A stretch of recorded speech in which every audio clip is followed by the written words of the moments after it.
Hi everyone, and welcome to this video where I'll show you a useful trick to merge cells without using merge in center and the drawbacks that come with it. In our example, we have some fictitious fund data which we may have extracted from some data provider. For most of the funds, we have data for the return, ESG rating, fee, and fund size. The exception is the US Alpha Fund, where the data is missing. In this case, to make it look more presentable, we may want to merge the 4 cells that currently have NAs like this.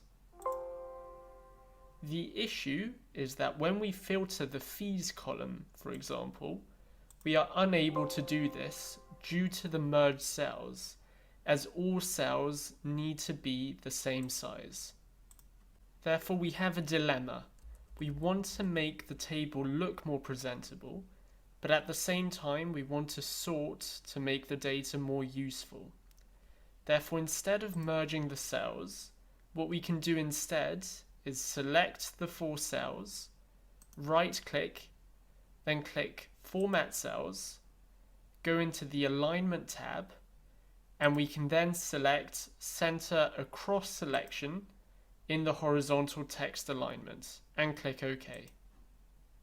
Now, when we sort from smallest to largest, you can see that we're able to do so quite easily. Alternatively, we can unselect the NAs completely from any column filter. So that's a quick trick to overcome some of the drawbacks that come with merging cells by centering across a selection. Please give this video a thumbs up if you found it useful, and subscribe to the Excel Hub for future Excel tutorials, techniques, and examples.